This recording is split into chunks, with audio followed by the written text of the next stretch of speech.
hello' everyone আমাৰ আগৰ lecture কেইটাত আমি কি শিকিলোঁ যে এটা দিয়া থকা ৰিলেশ্যন এটা কেতিয়া আমাৰ ফাংচন হয় আমি তাৰ কাৰণে দুটা নিয়ম পঢ়িলোঁ এতিয়ালৈকে কিন্তু আজিৰ লেকচাৰটোত আমি এটা মেথডৰ বিষয়ে আলোচনা কৰিম গ্ৰাফিকেল মেথড আৰু এই মেথডটোৰ জৰিয়তে আমি এটা ৰিলেশ্যন কেতিয়ানো ফাংচন হয় আমি সেইটো ডিছকাছ কৰিম ইয়াতে তো তাৰ কাৰণে আমি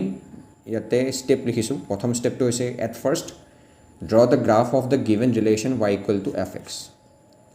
আমাক যিটো বস্তু দিয়া থাকিব তাৰ আমি গ্ৰাফটো ড্ৰ কৰি ল'ম দেন ছেকেণ্ড ষ্টেপটো হৈছে নাও ড্ৰ এ ভাৰ্টিকেল লাইন মিনছ এনেকুৱা চিধা লাইন উলম্ব কাটিং দ্য গ্ৰাফডালক কটাকৈ আমি এডাল ভাৰ্টিকেল লাইন ড্ৰ কৰিব লাগিব ঠিক আছে এতিয়া তাৰ পৰা পোৱা আমাৰ সেইটো হ'ব ষ্টেটমেণ্টটো হ'ব প্ৰথমটো if the line cuts the graph at strictly one point then the given relation is said to be a function যদি এই ভাৰ্টিকেল লাইনডালে আমাৰ সেই গ্ৰাফডালক এটা পইণ্টত কাট কৰে let's say the graph is like that so' যদি সেই মানে এই ভাৰ্টিকেল লাইনডালে এই গ্ৰাফডালক এটা পইণ্টত কাট কৰে তেতিয়া আমি ক'ম সেইটো ফাংচন হয় আৰু যদি এই ভাৰ্টিকেল লাইনডালে সেই গ্ৰাফডালক এটাতকৈ বেছি পইণ্টত কাট কৰে তেতিয়া আমি ক'ম সেইটো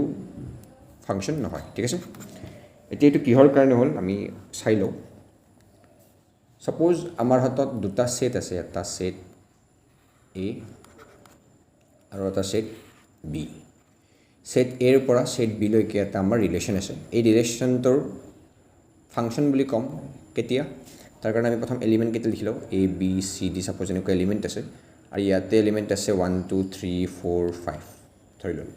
আমাৰ ফাংচন হ'বৰ কাৰণে ফাৰ্ষ্ট কণ্ডিশ্যনটো কি আছিল প্ৰথম মানে এ ছেটটোৰ আমাৰ যিকেইটা element A B C D এ মানে এই আটাইকেইটা এলিমেণ্টে বিৰ এলিমেণ্টৰ লগত কানেক্ট হৈ থাকিব লাগিব তো আমি কানেক্ট কৰি দিলোঁ এৰ লগত ছাপ'জ 1টো কানেক্ট কৰিলোঁ বিৰ লগত ছাপ'জ 2টো কানেক্ট কৰিলোঁ ছাপ'জ চিৰ লগত এগেইন 2টো কানেক্ট কৰিলোঁ ডিৰ লগত 3টো কানেক্ট কৰি দিলোঁ ঠিক আছে ডেট মিনছ প্ৰথম ছেটটোৰ আটাইকেইটা আমাৰ এলিমেণ্টে কানেক্টেড হৈ আছে তো first condition is satisfied second কণ্ডিশ্যনটো কি আছিল ছেকেণ্ড কণ্ডিশ্যনটো এইটো আছিল যে ফাৰ্ষ্ট ছেটটোৰ যিকোনো এটা এলিমেণ্ট লেটছ সে এৰ লগত বি এলিমেণ্টটোৰ মানে বি ছেটটোৰ মানে এটাতকৈ বেছি এলিমেণ্ট আমাৰ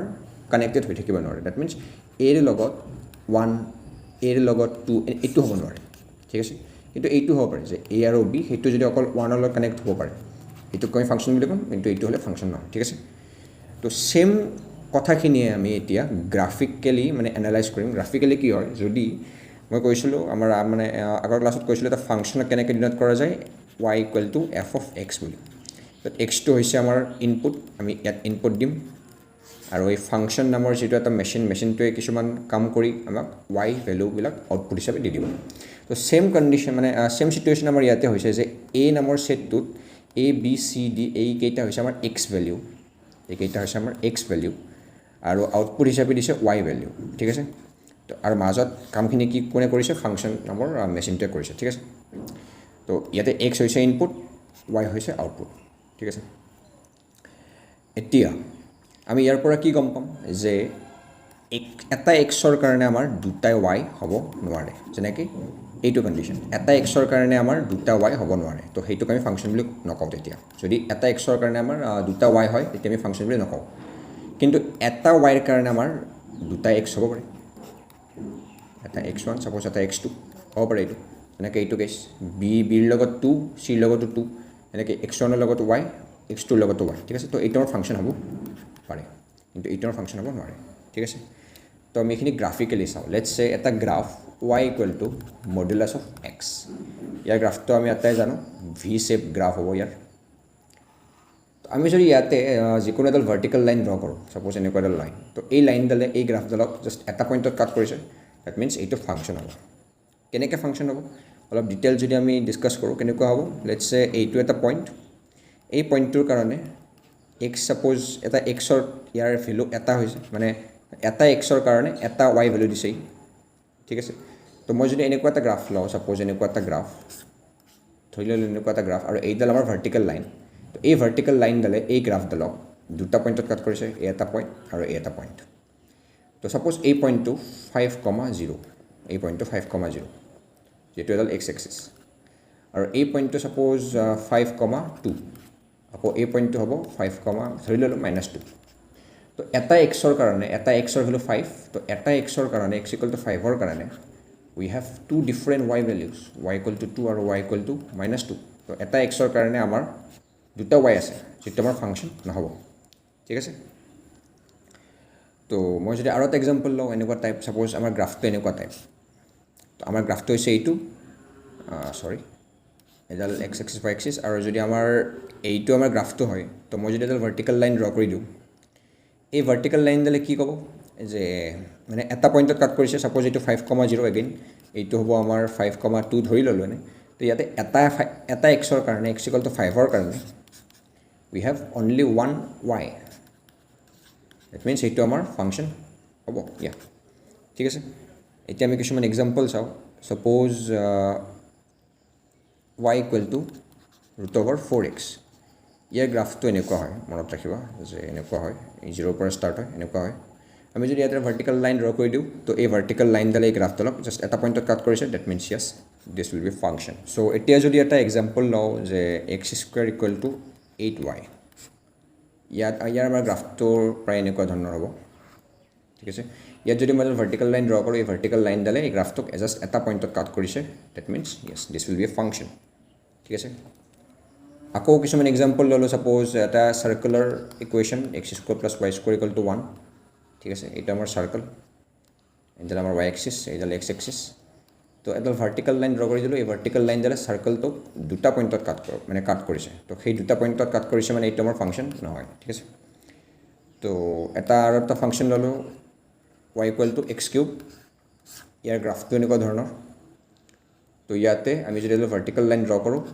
জাষ্ট এটা পইণ্টত কাট কৰিব তো এইটো ফাংচন হ'ব ঠিক আছে